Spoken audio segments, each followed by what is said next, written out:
Okay.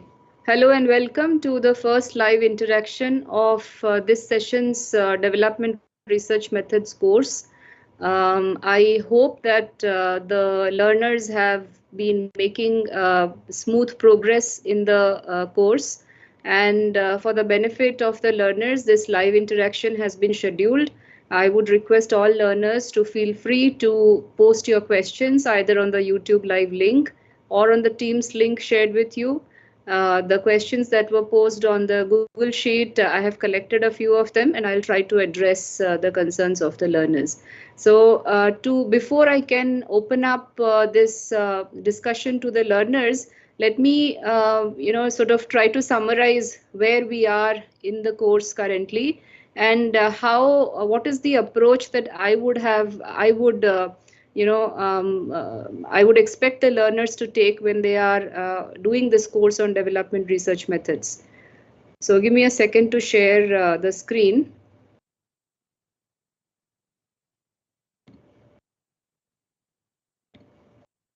Okay. So I hope my screen is visible. The PPT is visible to all of you. Those on the Teams link may please respond if it's visible. Okay. So far, currently in this course, this is the week-wise progress that we are making. We have already completed 4 weeks of the course. The course development research methods has been designed keeping the general students in mind. General in the sense that those social science students who are non-social science students who would require the application of social sciences approaches to conducting development research. It has been designed keeping that audience in mind. And therefore, in the first 4 weeks of this course, which is practically half the course, the focus has been on trying to understand what is development studies and development research, try to bring out the differences between development studies and development practice. Also, where do we put in development research within this intersection of development studies and development practice? So in the first week, we have 3 lessons wherein all of these complex questions of how to reconcile the differences between development studies and development practice has been taken up. And we have gone into the details of trying to understand what are the types, forms, and processes of development studies research. And we also provided a view of what is considered when we say that there should be rigor in development studies or development studies research. So I think any interested learner who has looked very closely at each of the lessons in the first week should by now have understood what is the domain within which we are trying to discuss development studies research or development research methods. And I will be very happy to take any questions, practice-oriented questions or practical questions, how to action the research that we have been talking about in the first week or the 3 lessons of the first week. I'll be very happy to take any questions on that. In the second week, we looked at the paradigms of development research, and I think that is something which is very important for a learner of development or development research, because often we are lost in the woods as far as what is the point of view or what is the standpoint or what is the lens we want to adopt when we are conducting research. We are posed with research problems and research questions, and we have a few tools that we can choose from to conduct research, to do the research, but we do not know what is the world view from where we want to approach the development research. And this is something which is a subject matter of paradigms of development research. In lesson 2 of the week 2, we continued discussing on action research in development studies, which is standing at the confluence of academic research in development and development practice. And I thought it will be in the interest of many students who are trying to conduct research, whether in the field of academic research in development or development practice, to understand these clear lines that we draw between actioning the research and theoretical aspects of development. So keeping that in mind, we discussed the lesson 2 in week 2. Lesson 3 of week 2, we discussed ethics in development studies and development research. The week 3 began with literature study, which is one of the founding stones of how you want to build your research. And within that, we discussed narrative research and systematic review of literature. Week 3, we also discussed a book, The Field Worker and the Field. And I am informed that many learners have liked this book, liked the approach of the book. And there are some requests on suggesting a few more books in similar lines, and I have made an attempt to suggest a few books at the end of this presentation.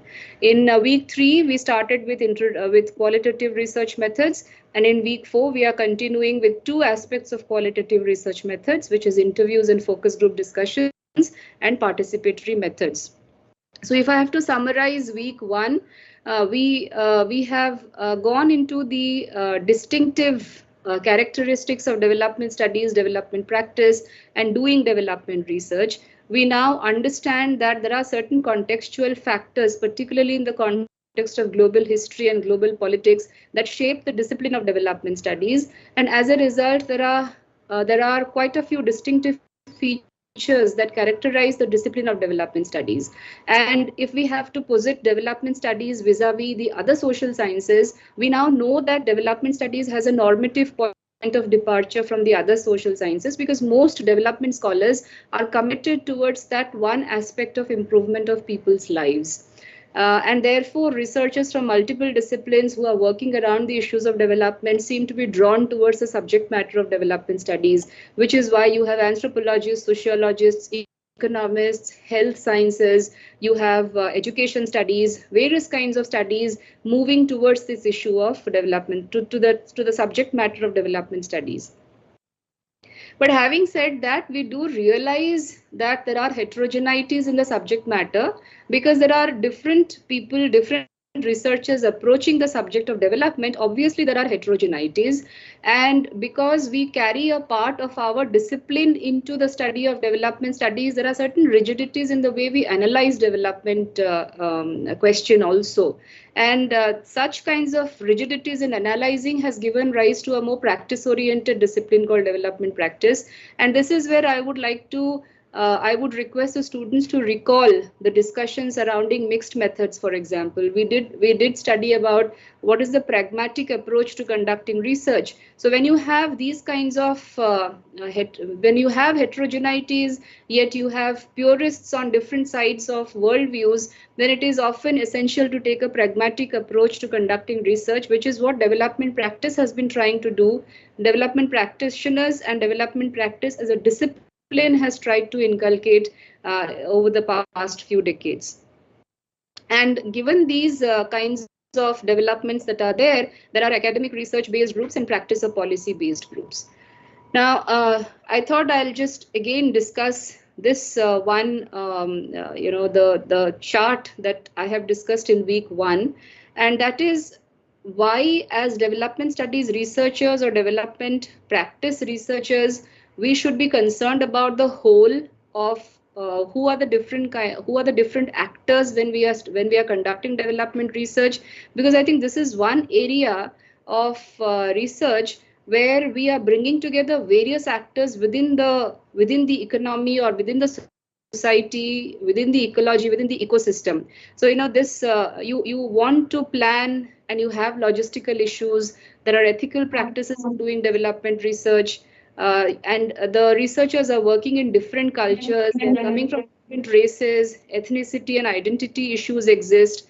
And while you are working within this ecosystem of heterogeneities, you have to work with different partners. There are educational institutions, there are political institutions, there are civil society organizations, and of course, all of these institutions have different motivations or diverse motivations and objectives of aligning themselves with development objectives. So when you have these different organizations and institutions, how do you action research, keeping in mind the constraints and the conflicts within which these different organizations or institutions have to tackle? There are various challenges. So before we start doing development at home, we will have to keep in mind that there are certain steps of conducting research. There is an objective way of conducting research.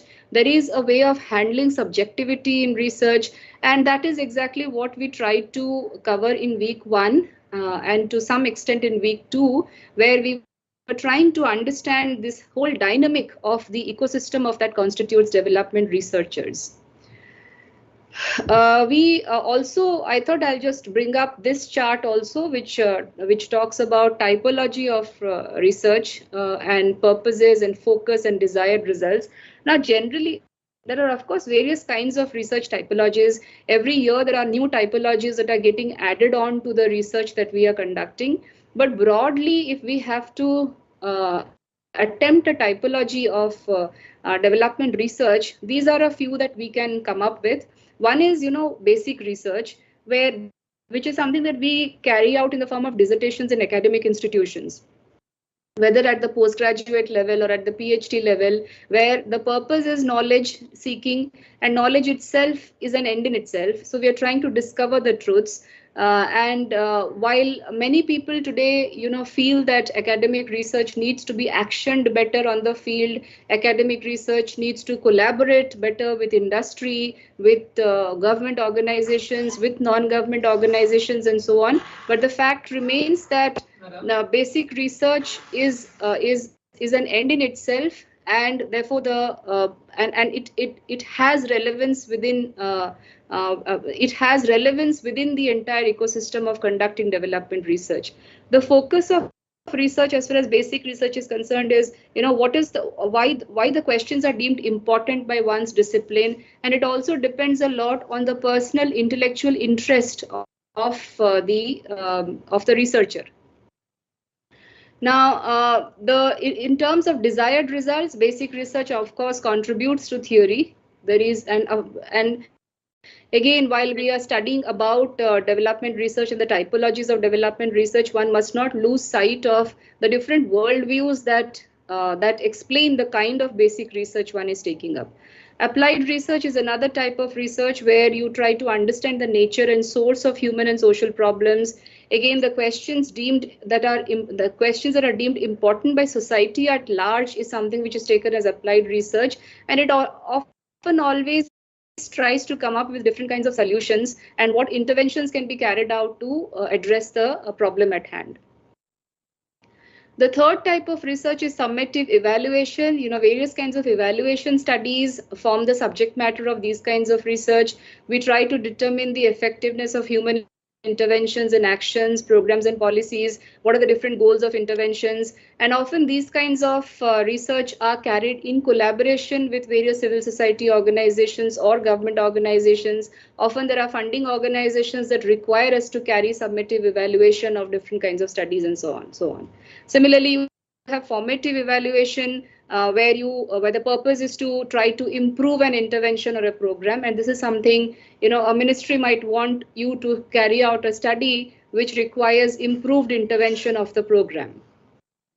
You also have action research, where you try to solve problems in a program or organization, where and action research, I have taken this subject matter in detail in the lesson, and action research is a component which requires something which requires a workable outcome, which requires a workable solution that can be immediately acted upon. So action research definitely is a domain of research that wants to come up with solutions that are workable. Okay, as far as rigor is concerned, we are essentially talking about taking a systematic approach to conducting research. Now, while we have discussed ethics in a different lesson than rigor, ethics also forms a part of rigor. How ethically we have collected our information, how ethically we have analyzed our information, whether we have maintained confidentiality and anonymity rights of our respondents or the interviewees, are all a part of rigor. So therefore, rigor is essentially about taking a systematic approach. And if we have to summarize in these bullet points, we can say that rigor mostly talks about taking a defined research problem. The research questions should not be as broad as to make meaningful research difficult. Data collection has to be closely assigned with the research question, and the rules of ethics must be followed when we are collecting data while trying to maintain rigor in development research. There should be consistency, and the research process has to be transparent. There may be a few questions that the learners might have when you are trying to maintain anonymity and confidentiality, while at the same time you want to have transparency in research process. And that is something that often we grapple with when we are writing research reports. If there are any questions on this, I will be happy to answer, but I'll leave it at this emerging question here. So these are a few list of journals that I have discussed in the lessons also. In week 2, we discussed about the various worldviews. I have already made a mention about this in while summarizing week 1, and we have gone into the details of each of these components, where we start ending with ethics in development research, protecting research participants, honoring trust, how do we negotiate informed consent, and often in the case of social sciences research, where we are dealing with human subjects, negotiating informed consent is very important before we go on to publish our findings. Why it is important to protect the interest of the research participants or honor the trust that we enter into while we are collecting information from our respondents. Often we overlook the importance of these steps in conducting research, but before we move on to the stage of publication, these are the things that we must bear in mind. With regard to action research, if I have to summarize, we mostly discussed about the characteristic features of action research.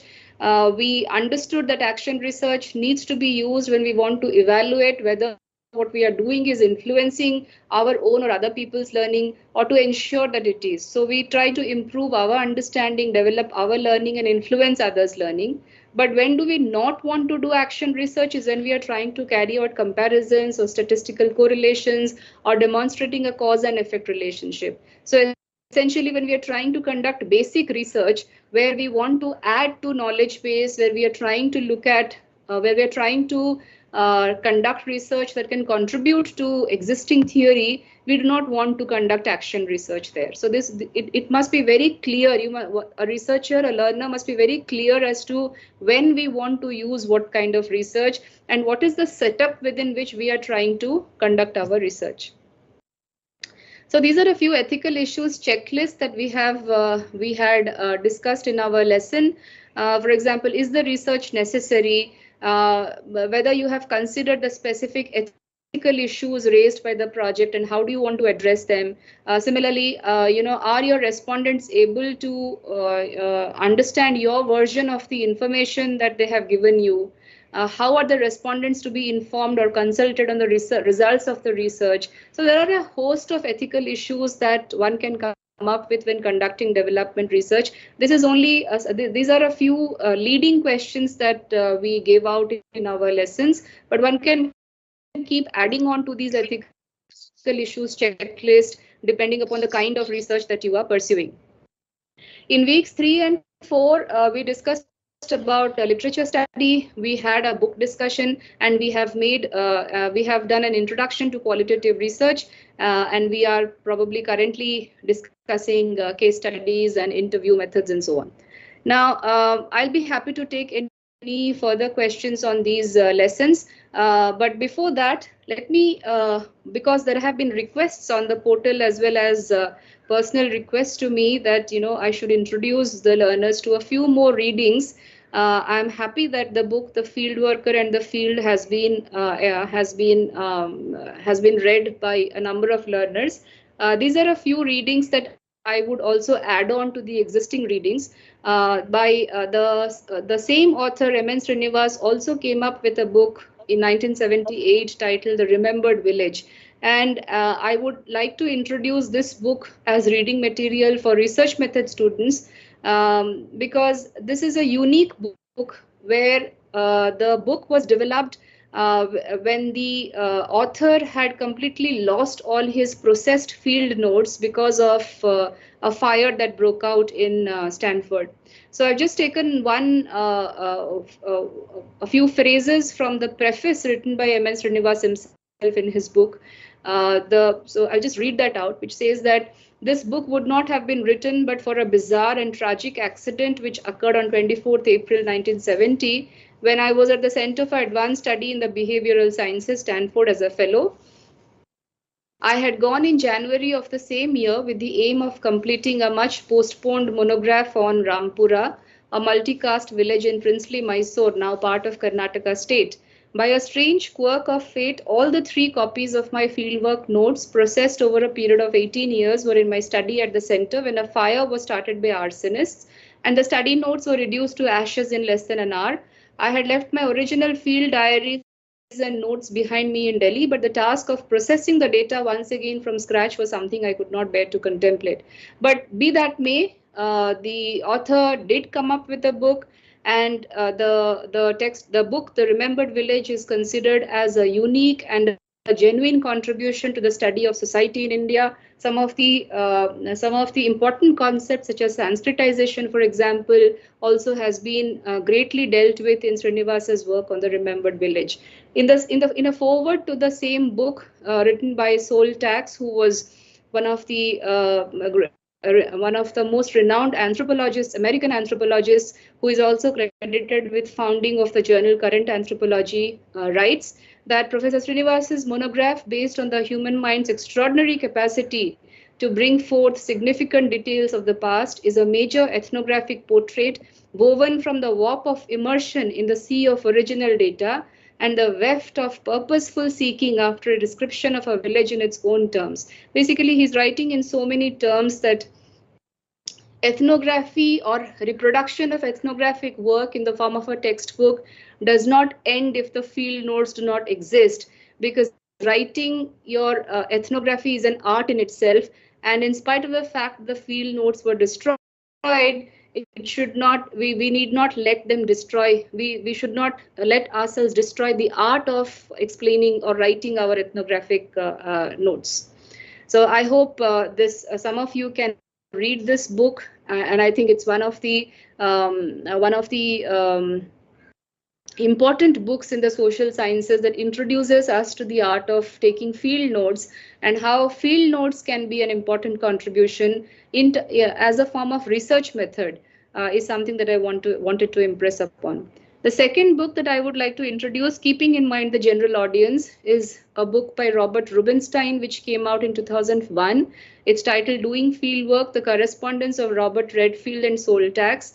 This is also this is based upon the various correspondences between these two greats, who and there were various kinds of agreements and disagreements between them as to how to conduct field work, how to communicate the findings from the field work, and so on. So an interested learner can also look up this book. A third book which I would like to introduce is by Martha Nussbaum. It came out in 2011. This is titled Creating Capabilities, the Human Development Approach. And there is one chapter, the chapter 1 of this book, which I would strongly request learners who are conducting research in development studies to read, titled A Woman Seeking Justice. And this is in reference to an upper caste widow, and how that how the woman as a subject was investigated to contributed to the study of human development. There are a few sounds coming in. Can we just someone please mute your phones? Okay. So these are a few things that I wanted to discuss. And now I open up the discussion. I open up anybody who has any questions to me, may please feel free to post them or ask.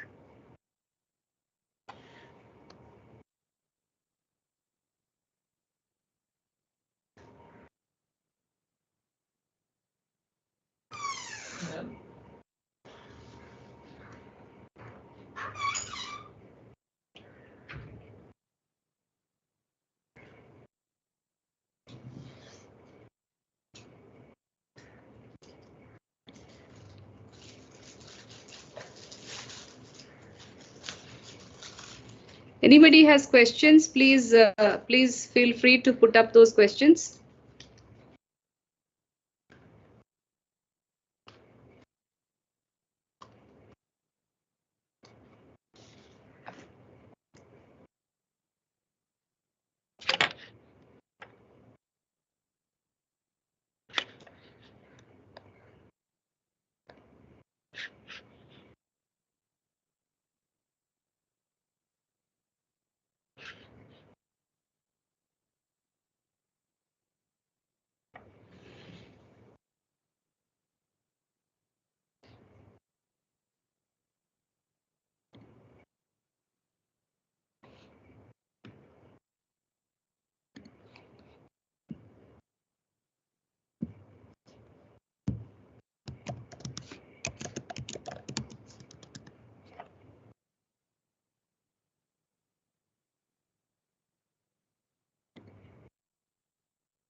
Sana Absar is writing that qualitative studies are always about statistics. Did you mean qualitative studies or quantitative studies? It's not clear. Because it is always said that if we are giving number or data in numeric form, that becomes quantitative study. I do not agree with this view that if you give data in numeric form, that becomes a quantitative study. That is not the case actually, because you can always have numbers, whether it is qualitative study or quantitative study, but quantitative study always begins with certain hypothesis where you want to test your hypothesis with the help of certain rigorous tools such as the regression analysis. So it is not the case that if you are providing data in a numeric form, that becomes quantitative study. You can have numeric form data in qualitative studies as well. In fact, in the qualitative studies week, I have discussed that when you are carrying out focus group discussions, or you're carrying out you're carrying out case studies or interviews, you might want to break out your data in the form of tabulated information. You can always carry out tabulations. I think it's a misnomer to think that qualitative data cannot have tabulations or cannot have data in numeric form. That is not quite right. But quantitative studies are also not about numbers and regression analysis, because you can have quantitative studies which you can provide a context in your quantitative. You can always, when you're trying to build a context in quantitative studies, you obviously are not dealing all with numbers. You have a hypothesis in hand. So but of course, when we talk about quantitative studies, largely we are referring to hypothesis testing, or bringing out causality between different variables that you might have chosen to study, whether through surveys or whether you are doing your study with the help of secondary data and so on. I hope I've answered your question. Can you please give some more insight on rigor and inductive approach? Now, see, in terms when we are talking about rigor, mostly when we come to the publication stage, we try to assess whether the study has been rigorous enough, or when we are carrying out any kind of analysis and we are coming up with solutions based upon qualitative data, we discuss about rigor in research. And and in terms and rigor basically refers to ensuring ticking all the boxes in each step of the research. So for example, let us say you are carrying out some study in some location where you want to where you want to canvass a questionnaire and then elicit information from different people in the location that you are studying. Now whether you have used the rules of when you are doing your questionnaire, whether it is an open-ended questionnaire, if it is an open-ended questionnaire, have you followed the rules of constructing the open-ended questionnaire properly?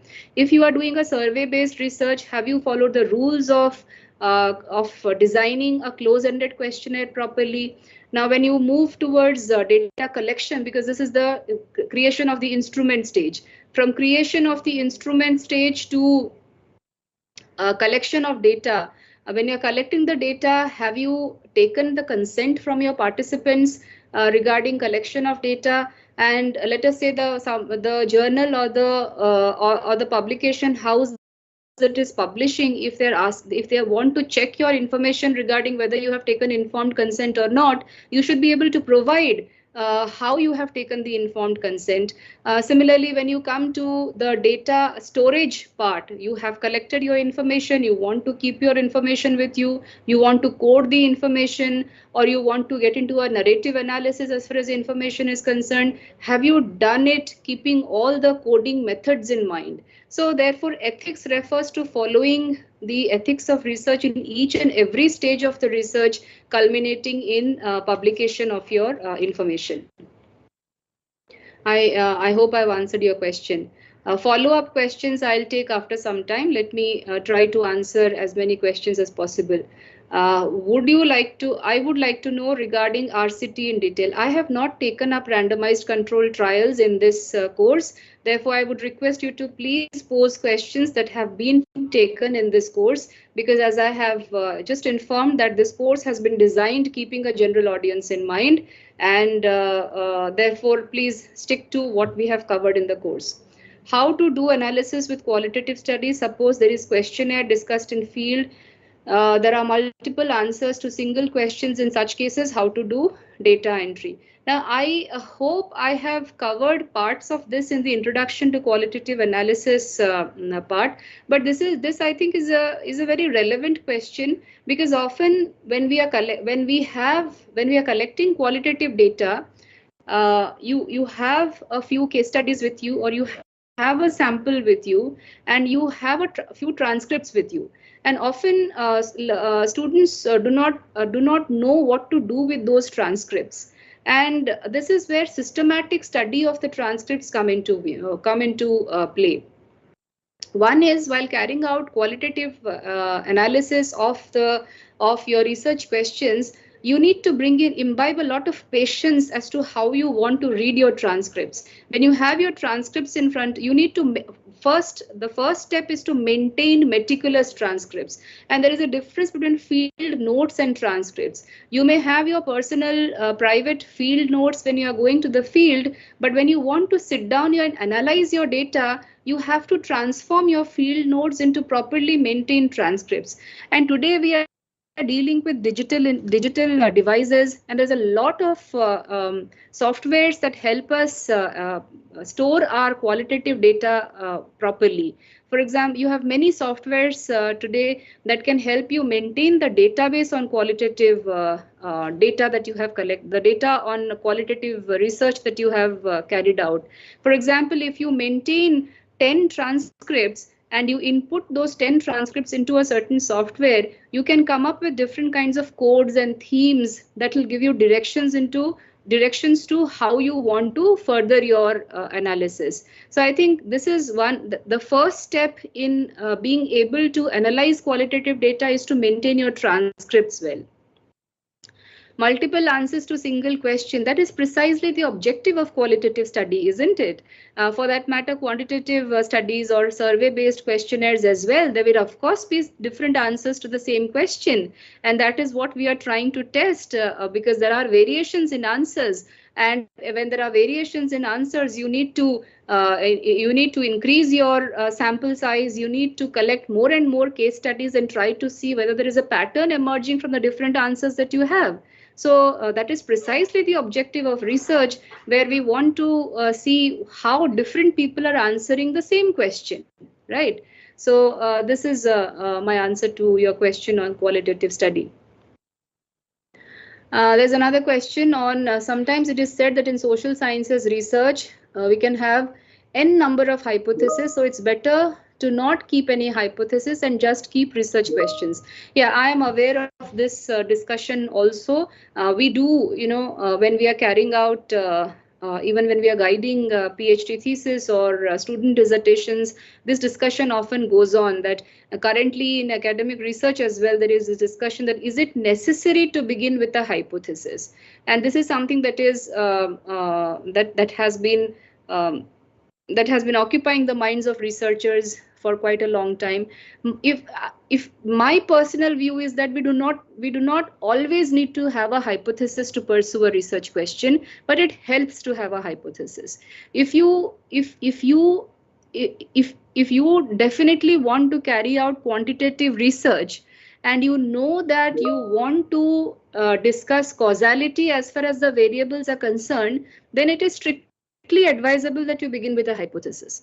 But if you are not aware of what research methods you want to use in your research, or you want to start with the problem, you want to investigate the problem, and then later somewhere down the line when you have started your research, you want to decide upon, you want to see whether you have any hypothesis or not, that is also quite fine. So my short answer to this very complex question of number of hypotheses, whether we want to keep hypothesis or not, this is a very relevant question. But my short answer is you do not necessarily always need to begin with a hypothesis. But if you are carrying out a technical analysis, if you are carrying out a quantitative study where you have a few questions that you have a few questions in your mind that you want to address, it helps to have a hypothesis. Can we do the study which is already done but in a different manner? Yes, you can. And therefore, you will see that there are various kinds of replications in studies as well. In fact, in the field of social sciences, we have ample examples where we carry out replications. And anthropologists for the longest time have been replicating village level studies. And therefore, this entire discussion about context specific conclusions or subject specific conclusions, a study that might have been carried out in the 1970s surely and definitely needs to be replicated in the 1990s or in the current times. So replication in studies is regularly carried out in the social sciences because it's not an objective finding like the physical sciences, let us say, where one invention has been carried out and that's it. Or of course there are innovations and inventions also, but social sciences study surely should be replicated, and we can carry out different studies in different time periods as well. Okay, let me take a few questions from here. They're going up. So transcript is purely self-designed document. Any guideline for this? Okay, now this is also a good question. I think there are maintaining transcripts is an art, I would say, but there are design guidelines as far as transcript is concerned, because the cleaner your transcript is, better your analysis is. As I was saying, today we have different kinds of softwares that helps us code or arrange by themes how we want to analyze our research. But in the earlier days, when you had only your long notes to work with, maintaining your transcript in a detailed manner was what most of the social scientists that we are currently studying, whether economists or sociologists or anthropologists, have been doing this for the longest time. They have been taking long notes. But yes, today I am sure there are a few guidelines as to how to maintain transcripts, because transcripts, if maintained in the way the software wants it, is easier to analyze. So therefore, the designs are mostly the designs that the softwares recommend. So those designs can be used. But of course, it is an innovation. It is an art. You will, depending upon your research problem and what is it that you want to draw from your research, you can always change your design and your flow of maintaining the transcript and so on. And that is where a lot of your own ideas regarding how you want to continue your research has to come in. Okay. In quantitative analysis, we gather information regarding socioeconomic profile, and in qualitative analysis, we are contextualizing the research. Should we see these as they are different or same? Okay. It is true that when we are profiling our subjects in quantitative analysis, and again, as far as the qualitative analysis are concerned, also we are sort of while trying to contextualize them, we are looking at their socioeconomic characteristics and so on.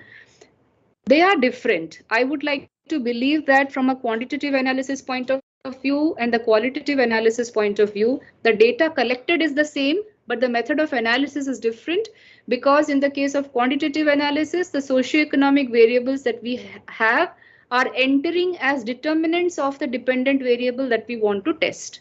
But in the case of qualitative analysis, we are trying to bring out more linkages with the we are trying to establish more, we are trying to come up with better interpretations of how, let us say, people belonging to different socioeconomic correlates might understand the same problem. This is just to give you a small example.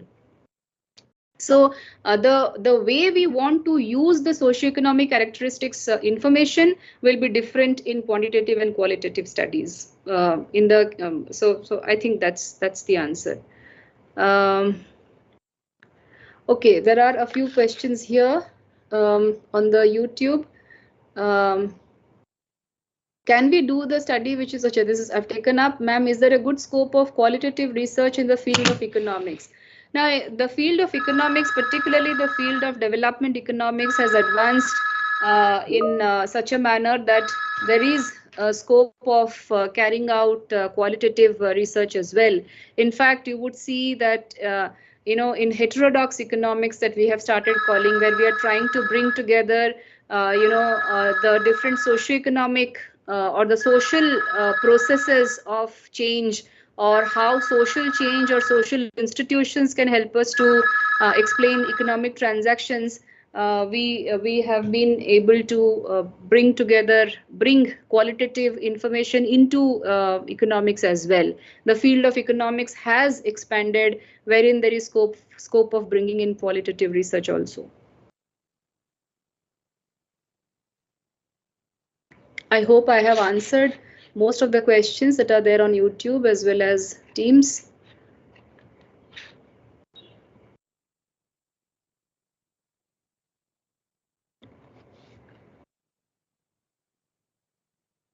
If there are no further questions, maybe we can end the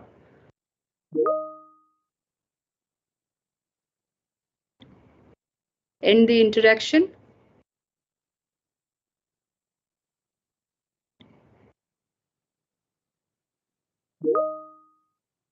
Thank you. Thank you so much.